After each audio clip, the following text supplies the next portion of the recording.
Bien, hermanos, en esta mañana un tema que como ex católico recordé. Estamos en el periodo de la Cuaresma. Yo me acuerdo cuando era católico. ¿Qué es esto de Cuaresma? Es un término que proviene del latín, que significa cuarentena. ¿Y cuántos días tiene una cuarentena? ¿Qué les parece? 40 días. Bien, ustedes sé que saben mucho. 40 días, y la Cuaresma comienza 40 días antes de la Pascua.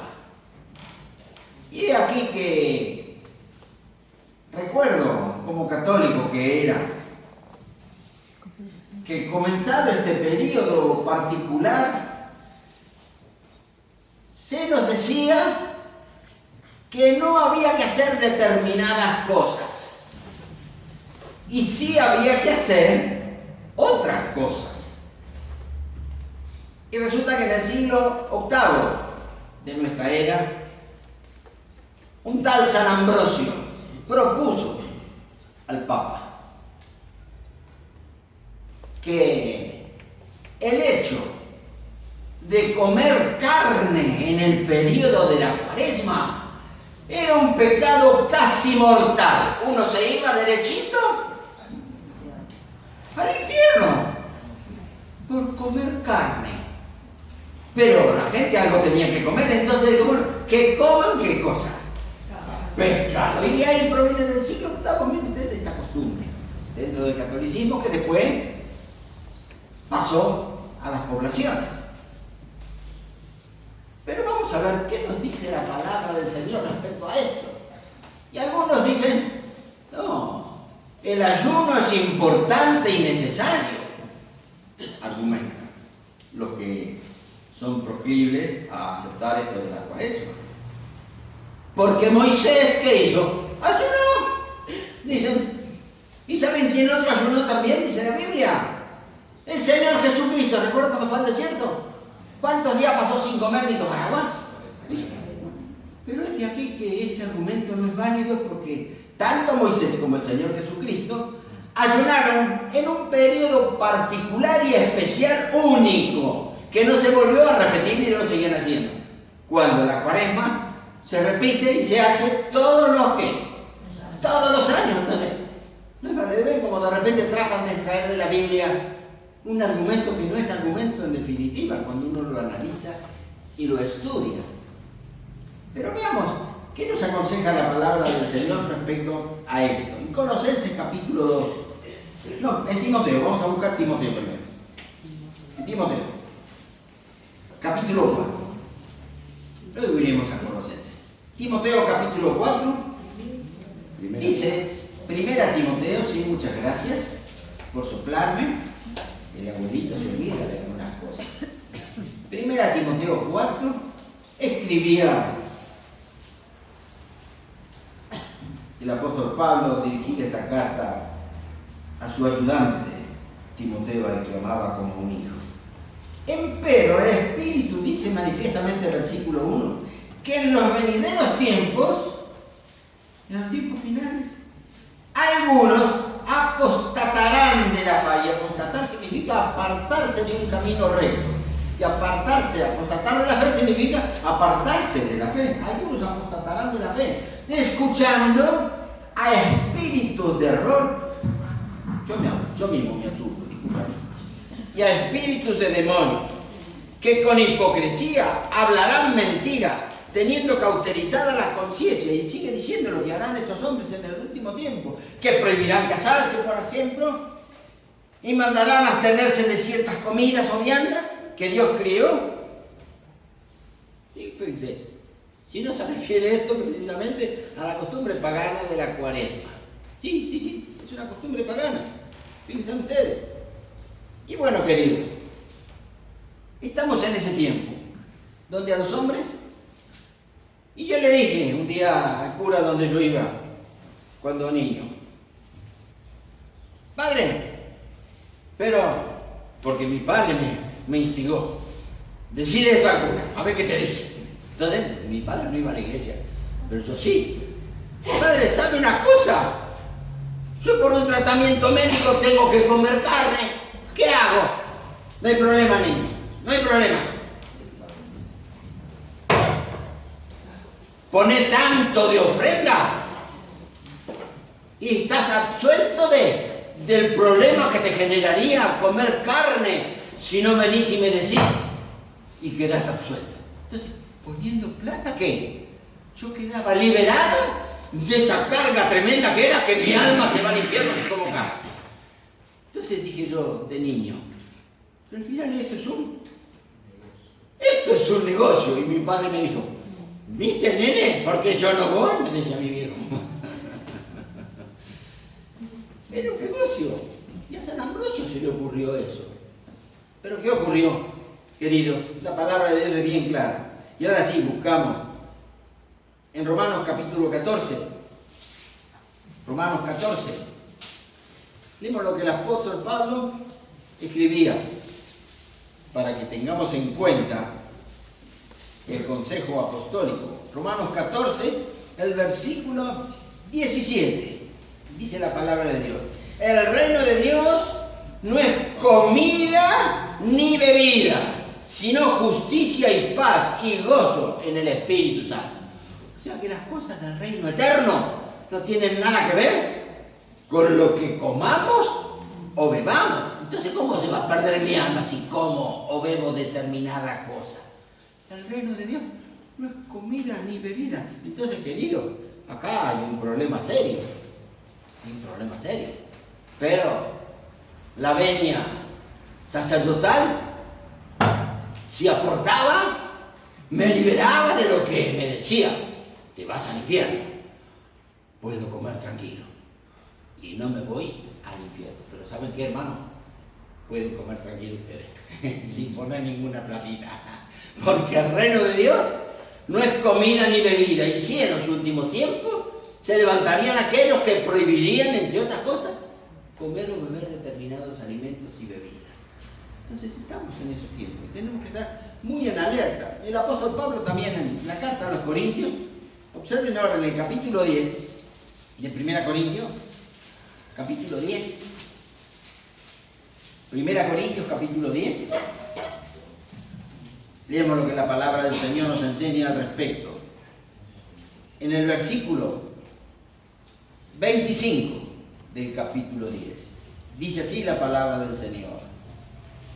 De todo lo que se vende en la carnicería, ¿qué dice Pablo? Comed sin preguntarle nada a nadie por causa de la conciencia. Me lo dice la palabra del Señor. ¿Y por qué Pablo escribía esto en aquella época, en el siglo I, cuando no existía la cuaresma? ¿Por qué? Porque había sacrificios de animales que se hacían. Vacas, ovejas, animalitos, y se los sacrificaban a los ídolos paganos.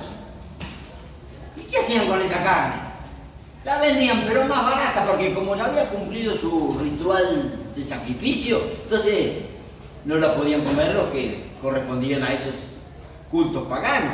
Pero entonces las vendían, y era la carne a mitad de precio.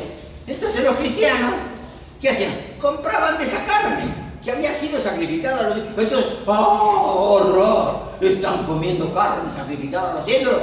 ¡Oh, Dios los va a castigar! Había surgido eso en el primer siglo. Entonces Pablo, para desterrar todo eso, dice, de lo que se vende en la carnicería, no pregunte si lo sacrificaron a Moloch, a Baal, a que sea. Tú compras, ahorra plata y come tranquilo. Come tranquilo, porque no tienes ningún problema. Dice en el versículo 25, ¿no? Pero también en el 27 dice, y si algún infiel os llama, un infiel es uno que no es creyente, y queréis ir de todo lo que se pone delante, si te invitan a comer a la casa de un infiel, decía Pablo en aquel entonces, si te sirven un pedazo de vaca sacrificada a Moloch, de todo lo que te ponen delante, comed sin preguntar, por causa de la conciencia, no comas pensando que, estoy pecando contra Dios. No, ya en aquel momento decían eso. ¿Y en este momento qué, hermano? En este momento, fíjense ustedes, la enseñanza del apóstol Pablo. De manera que nadie tiene que abrir juicio sobre que si como, si no como, si está bien o si está mal. Porque la palabra de Dios me dice que eso era lo que ocurría en el primer siglo. Lo que ocurría en el primer siglo. Y ahora sí buscamos en Colosenses, que hoy les cité adelantándome al desarrollo de esta meditación. En Colosenses capítulo 2, veamos. Colosenses 2. El versículo 8. Dice la palabra del Señor. Mirad que ninguno os engañe con filosofías y vanas sutilezas según las tradiciones de los hombres. Cuidado, hermano, que nadie os engañe según las tradiciones de los hombres y conforme a las cosas que tienen que ver con este mundo. Cosas de aquí abajo, cosas que ya quedaron derogadas, que no tienen nada que ver. Y en el versículo 14 dice que Cristo ahora nos ha traído un nuevo camino, rayendo, quitándose, sacándole al lado los ritos y las cosas que nos eran contrarias, quitándolas del medio y clavándolas en la cruz. O sea, todos esos rituales que tenían los cristianos en el primer siglo y que veían que se sucedían estas cosas, y era la duda entre ellos, dice Pablo, Cristo murió y todas esas cosas del paganismo y costumbres humanas quedaron enclavadas en la cruz y ya no tiene más nada que ver con ustedes. Y entonces la palabra nos dice, tales cosas como ciertos rituales u ordenanzas, dice Pablo en este capítulo 2 de Colosenses, ¿no? Dice, ordenanzas comunes, como que no manejes o no hagas esto, no hagas aquello.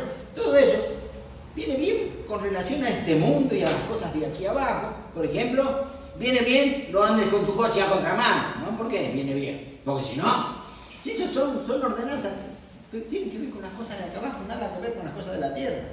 Dice, tales cosas como que no manejes, no busques, no toques, las cuales cosas son para cuidado del cuerpo mismo, son mandamientos de hombre. Tales cosas a la verdad tienen cierta reputación de sabiduría, pero las cosas espirituales no tienen nada que ver con todo esto. No tiene nada que ver con todo esto. Dice Romanos, a ver, no, estamos en 1 Corintios, ¿no? No, en Colosenses. En Colosenses 2, en Colosenses estamos todavía. Y dice el versículo 16 entonces Colosenses, por tanto, nadie os juzgue por comida o por bebida, o en parte de día de fiesta, o de nuevas lunas, o de sábados. ¿Usted sabe qué? La Semana Santa, llamada Santa, la Semana Santa, no cae siempre exactamente igual. Porque ¿cómo se determina cuándo es? ¿Cuándo se celebra? Es una cuestión de las constelaciones, de cómo se mueven y cómo se conjugan los satélites, las estrellas, las lunas y los soles. Y de allí se determina entonces cuándo es que cae Semana Santa dentro del calendario que tenemos nosotros. A veces cae a mitad de abril, otra vez a fin de abril, otra vez a principio. Entonces, todo eso es una variación. Es una variación que no tiene nada que ver con la vida cristiana. Ni hay nada establecido firmemente en la palabra del Señor. Pero sí, tenemos que tener en cuenta que todo esto proviene de un paganismo muy hacendado y muy marcado en los romanos precisamente. La Roma era conocida como la Roma pagana, tenía de todos los ídolos habidos y por haber. Y observen ustedes que los romanos se habían copiado de una diosa pagana que tenían los babilonios, los asirios y los fenicios. Una diosa, Freya, era la diosa de la fertilidad en estos pueblos paganos. Y el día de adoración de esta diosa era el día que cae ahora el Viernes Santo. Y esta diosa, los que creían en esta diosa, usaban un símbolo como para decir, así como ahora ponen el gauchito aquí, ¿no veo? Con la cintita, o la virgencita de Luján, ¿no? Para que nos cuiden el coche, que se lo cuiden. El símbolo de esta diosa, ¿saben cuál era?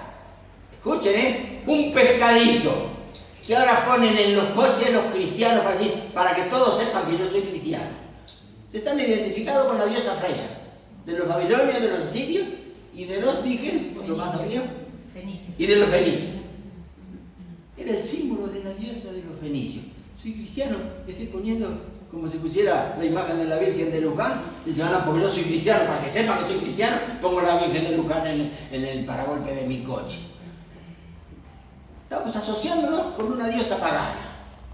Y justo el día que se la veneraba, era el día que, dentro de la semana llamada Santa, es el Viernes Santo. Entonces eso se siguió trayendo hasta nuestros tiempos, y hoy día ya comenzaron y ya van a comenzar las propagandas ahí por la televisión, los huevitos de Pascua, los conejitos de chocolate, todo un comercio que se hace alrededor de eso. Y compre barato, pescado congelado, póngalo en su freezer y sáquelo la semana que viene, ahorra plata. Sí, todo para la venta, para la venta. Y querido, nosotros, como decía el apóstol Pablo, nuestra Pascua, que es Cristo, ya fue sacrificada por nosotros.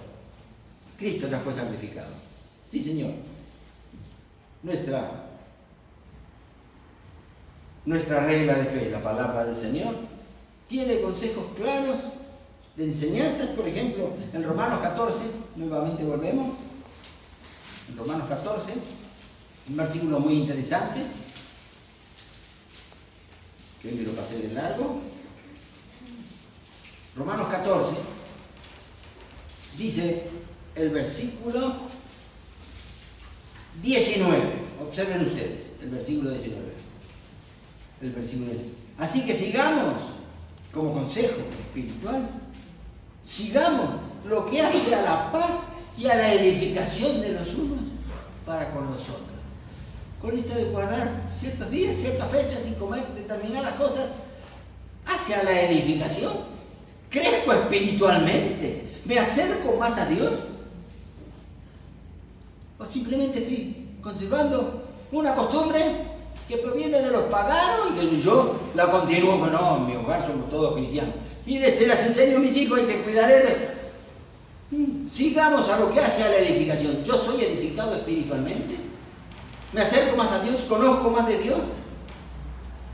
Testifico del Dios que me salvó. O estoy llevado por la corriente de todo el mundo. Sigamos lo que hace a la edificación y a la paz de los unos con los otros. De los unos con los otros. Sí, la paz fundamental. Yo me acuerdo, ya cuando jovencito, que estas cosas las entendía, y venía mi familia que no, pescado, no hay que comer pescado. Y yo, para Semana Santa hago un asado. ¿Quién quiere venir a mi casa? Pero yo lo hacía a propósito, para buscar la roña. Y mire lo que dice, lo que debe hacer un cristiano. Sigamos, hagamos todo aquello que nos induce, nos proyecta hacia la paz, no es la pelea. Aunque yo sabía que bíblicamente tenía razón en no observar el tema de no comer pescado y comer cualquier otra carne, pero no es cuestión de buscar roña, no es cuestión de buscar pelea, es cuestión de, con gracia del Señor, explicarle, decirle, como un día le dije a un cura, porque lo fui a ver un cura. Yo iba a pescar en una isla de unos polacos, amigos míos, y entonces me iba con el bote hasta la capilla del cura. Iba en Semana Santa, porque tenía varios días, dejaba de trabajar, entonces me iba a pescar en una isla por Entre Ríos. Y entonces iba y le decía al cura, ¿me puede explicar esto que decía el apóstol Pablo de lo que se vende en la carnicería? Compre y come sin preguntar nada. No, pero eso era para aquel entonces, nene. Serrano, vos no tenés que leer la Biblia, que te va a hacer mal, me decía el cura, me sacaba. Y era un muchachito de 14, 15 años. Pero no había leído lo que el apóstol Pablo aconsejaba, que a causa de los ídolos, no te preocupes, coma, sin ningún problema, a causa de la conciencia. Entonces, querido, ¿qué haremos en estas Pascuas? ¿Pelearemos hacia no? No es lo que manda el Señor. Sigamos. ¿Y qué seguir? Continuar en un camino. Estoy en el camino de la paz, buscando la paz con los que me rodean, con mi familia, que aunque a veces se burlan de mí, me toman para la broma, como hacían conmigo, claro, porque yo siempre quería hablarle y les hablaba siempre me preguntaban y siempre salía algún tío con alguna barrabasada. Entonces, ¿qué me pelearé con ellos? No, tengo que testificarle buenamente, porque ahora Cristo, que es nuestra Pascua, ya fue sacrificado y no hay que hacer absoluta más nada para la salvación del alma. No hay que hacer nada, ni guardar esto, ni cuidar el otro, ni comer esto, ni no cuidarlo. ¿Qué pasó cuando Cristo murió en la cruz del Calvario? Allí clavado en la cruz. Una de las pocas expresiones que él tuvo clavado en la cruz. Dijo, consumado es. ¿Y qué es consumar? Es terminar, concluir, acabar algo en forma perfecta. Consumado. No le faltaba nada para la salvación del alma. Cristo murió por nuestros pecados. Él lo hizo en forma perfecta. Entonces no hace falta agregarle nada. Por eso decía el apóstol Pablo cuando escribe a los Efesios. Somos salvos por la fe, decía el apóstol Pablo en Efesios 2. Somos salvos por la fe. Y esto no es algo, porque yo tengo mucha fe, te gané, yo tengo mucho. No es algo que yo tengo humanamente hablando, que ya nací dotado con mucha fe y el otro que no tiene, bueno, que se arregle con Dios. No. La fe salvadora, dice Pablo, decía a los Efesios. Somos salvos por la fe. Y esto, la fe de lo cual está hablando, no es algo de vosotros, ¿sí? No es algo que surge en mí, natural. Es un don de Dios. Es un don que es un regalo. Es algo que Dios te da. Porque cuando Dios ve un hombre, un joven, un anciano, con deseos de agradar a Dios, aunque no entienda mucho de teología y de cómo es Dios y dónde vive Dios y qué va a ser Dios, aunque no entienda muchas cosas, pero íntimamente Dios ha puesto una ley dentro del hombre, que es la conciencia. Y esa conciencia me dice, fíjate que algo tiene que haber, como dicen muchos. Y sí, entonces Señor, si algo tiene que haber y ese algo eres tú, Señor, no quiero llegar peleado al cielo, quiero llegar peleado contigo. Quiero amistarme. Me han dicho que a través de Cristo yo me amisto contigo. Creyendo en Cristo como Señor y Salvador. Señor, mis pecados, mis maldades, todas mis cosas, mis porquerías, las cosas chicas y las cosas grandes, Señor, son limpiadas, porque la sangre de Jesucristo, decía Juan escribiendo, nos limpia de todo pecado. A veces decimos, no, pero yo pago los impuestos, no le pego a mi mujer, le doy de comer a los hijos. Cosas elementales para vivir en comunidad. Pero, ¿y la envidia? ¿Y la bronca? ¿Y los celos? ¿Y el mal deseo? ¿La mirada concupiscente? Bueno, pero que Dios se mete adentro mío y mira lo que yo soy, ¿sabes que sí? Y Dios cuando mira dentro del hombre y mira lo que el hombre es, se lo dijo a Isaías. Escribe Isaías esto. ¿Cómo es el hombre? ¿Cómo lo veo yo al hombre? No por adentro, no por afuera, sino por adentro. Por afuera puede tener un saquito, una corbatita, pero por adentro, ¿saben qué dijo Dios? ¿Cómo ve al hombre? Una cosa hinchada y podrida, maloliente y purulenta. Así ve Dios al hombre, porque el pecado del hombre es algo asqueroso. Dios detesta el pecado, aunque ama al pecador. Por eso, Dios dijo, voy a salvar al hombre, que solo no se puede salvar. Por eso decía Pablo escribiendo a los romanos también, por las obras de la ley, ninguna carne será justificada delante de Dios. Nada que yo haga, aún de la ley mandada por Dios, está en la palabra. Por las obras de la ley, ninguna carne será justificada. Somos justificados solamente por la fe en Jesucristo, que es un regalo, es un don de Dios. Es un don de Dios, no por obra, para que nadie llegue al cielo y diga, ábrame paso a ver los clarines de este lado, las trompetas de este otro, los ángeles que toquen, que acá llegué yo al cielo, porque puse siempre plata, me porté bien, iba todos los domingos a la iglesia, hasta predicaba. No va a haber tal cosa en el cielo. Nuestra carne, nuestro yo, tiene que ser humillado, porque el que se humilla, dijo el Señor, ¿no? ¿Qué pasará? Será ensalzado, será puesto arriba, allá, ¿sí? Pero el que se humilla, será puesto arriba. Pero el que se ensalza, el que se la cree, el que se manda la parte, el que habla más de él que de los demás, ese será humillado. Y fíjense que será así, porque decía el Señor en una oportunidad, muchos en aquel día, en el día que lo llama a cada uno a juicio. Muchos me dirán en aquel día, Señor, hicimos esto, aquello, lo otro y lo demás allá. ¿Saben qué dirá Cristo? Nunca te conocí. Al infierno eterno. Qué terrible cosa. Haber vivido engañado en una religión que no me llevaba al cielo. sino que ante el juicio escrutador de Dios, la sentencia será: apartado de mí por toda la eternidad. ¿Cómo no iba a creer en Cristo yo cuando sabiendo lo malo que era y sabiendo, como dice la palabra, el pecado tiene que ser condenado? Cuando era jovencito y yo sabía lo malo que era, entonces yo no entro al cielo. Pero un día me dijeron: ¿sabes qué? Si crees en Cristo, tus pecados son limpiados, los limpió el Señor. Y Dios te mira como que no tuviera ningún pecado. No se puede. ¡Ay, yo quiero este evangelio! Yo quiero esta religión. Esto es para mí. No lo puedo dejar pasar. Esto es para mí. Porque yo no puedo hacer nada. Porque yo quería pelear. A mí me gustaba pelear. Entonces, si hay que pelear contra los católicos, yo me pongo en la primera fila a pelear. Vamos. No era eso. Ni con los mormones, ni con los adventistas. No era eso. No era pelear. Era darse cuenta que yo por mí no puedo hacer nada. No por obras para que nadie se gloríe, sino por la fe.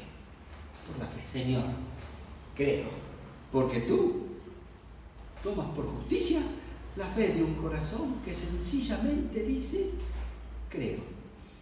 Nada más que eso. No hay que hacer nada más, porque no estoy en condiciones de hacer nada más. Simplemente creer. Y cuando Dios ve un corazón que quiere creer, a ese corazón, a esa alma, ¿saben qué? Dios la premia mandándole la fe. Ahora acá tenés, cree con todo tu corazón.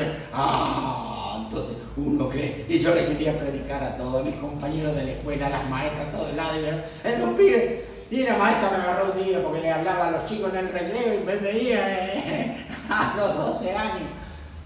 Nene, ¿qué estás haciendo? No, porque dice la Biblia. ¿Vos lees la Biblia? Me dijo. Sí, señorita, yo leo todo. No leas la Biblia que te venís loco, me dijo la maestra. No se te ocurra seguir leyendo, te venís loco si lees la Biblia. Ese fue el consejo de mi maestra. Porque yo quería que todos conozcan al Dios que a mí me perdonaba. Y era un Dios de amor, que está dispuesto a perdonar cuando el alma se arrepiente, se duele de lo que es y ha hecho y cree en aquel que perdona. Porque Dios, como lo llama la palabra, es un Dios perdonador, que se olvida de nuestros pecados. Dice así, se olvida.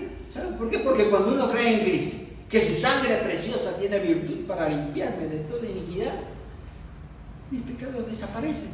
Dice así en hebreo, ¿no?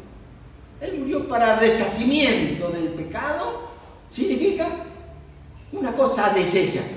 Y en ese término, en el original, deshacer significa desaparece. De tal manera se desmenuza, permítame el término para que lo entendamos prácticamente, se desmenuza tanto que llega un momento que no hay más nada, se acabó el pecado. Eso es lo que hace Dios. Por eso ya en la antigüedad, en los profetas de la antigüedad, Dios le decía a su siervo que escribiera: tus pecados serán echados en lo profundo de la mar. Porque en aquel entonces, cuando se escribió eso, y durante muchos siglos, se pensaba que el mar era algo que no tenía fondo. Lo que se caía en el mar desaparecía. Nunca más se podía. Y hoy día, con sondas eléctricas, saben detectar qué profundidades hay en el mar, las montañas que hay, los abismos que hay entre montaña y montaña. ¿Saben? Pero en aquel entonces, algo que se tiraba al mar desapareció para siempre. Y tus pecados serán echados, no en el mar simplemente, en lo profundo del mar, sin profundidades, lo más profundo, allí serán echados. Y si tus pecados fueren rojos como el carmesí, serán vueltos como blanca lana, como blanca nieve, así. Con los niños cantamos en la escuelita, ¿no? Negro por el pecado estaba mi corazón, mas con su sangre preciosa, ¿me ayuda?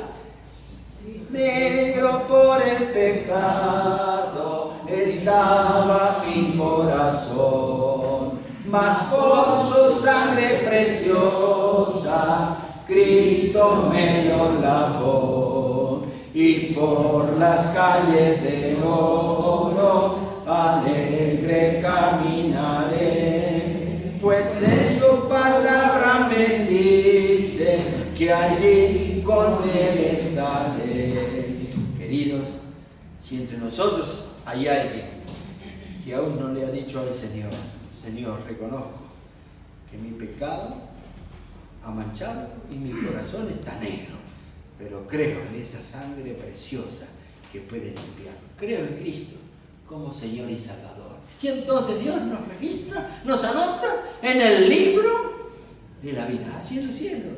Y se cumplirá lo que Juan le dijo a la hermana de Lázaro, ¿se acuerda su amigo? Lázaro, cuando murió y Cristo fue a la tumba. Y le dijo el Señor a María y a Marta, que estaban ahí llorando, acongojadas, por supuesto, por la partida del hermano: el que cree en mí, ¿qué ocurrirá? Aunque esté muerto, este cuerpo tiene que morir, porque es la paga del pecado, es una consecuencia de que somos todos pecadores, todos morimos. Pero el que cree en Cristo, aunque este pecado ha de destruir mi cuerpo, el que cree en mí, aunque esté muerto, dijo Cristo, ¿qué va a pasar? Vivirá. Se refería a la patria celestial, a la vida eterna.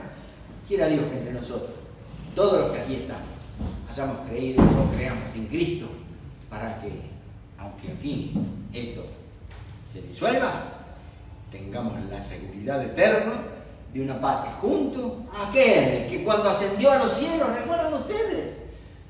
El Señor ascendía a los cielos y estaban allí sus discípulos mirando que el Señor era levantado, estaba levitando, se iba para arriba y aparecen dos ángeles, varones galileos, ¿qué estáis mirando arriba?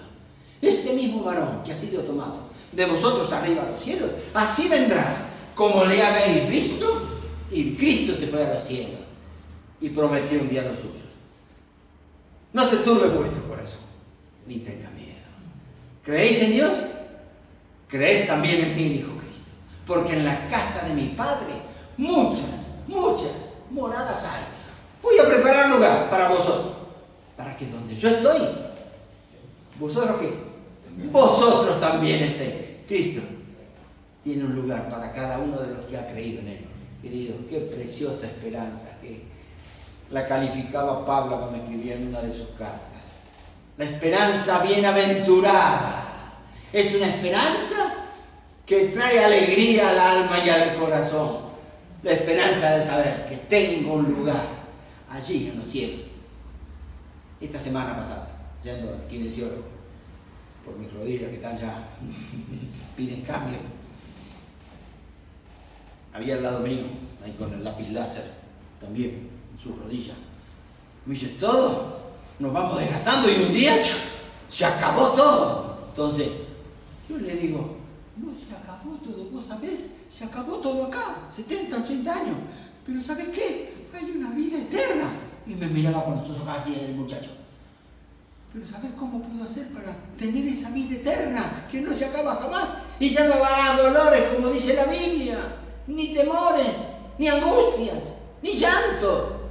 ¿Sabés qué hay que hacer? Creer en Cristo como nuestro Salvador. Jesucristo, que vino y nació de María Virgen, sí. Él vino y murió en la cruz por mis pecados y los tuyos. Y yo he creído en Cristo. Entonces tengo esta certeza de que si me muero se me acaba todo acá, que un día el reloj de Dios dice se acabó y se acabó. Pero el otro reloj, el de la vida eterna, dice arriba, a gozar de las mansiones celestiales. Cree en Cristo y serás alegre. Gracias por esta palabra, me dijo Ernesto. Está mi hija por acá. Dije, al otro día le conté que había hablado con Ernesto. Me dijo, toma, regalarle, ya tenía ahí un nuevo testamento. Regálale, entonces ese día fue, mira, bájate. Qué lindo testificar de esta esperanza que tenemos. Porque la patria celestial y las cosas de Dios no tienen nada que ver ni con comida ni con bebida. Querido, que sigamos la paz y la edificación de los unos para con nosotros y de esa manera honraremos y glorificaremos el nombre de nuestro Padre celestial. Que el Señor nos bendiga y nos ayude.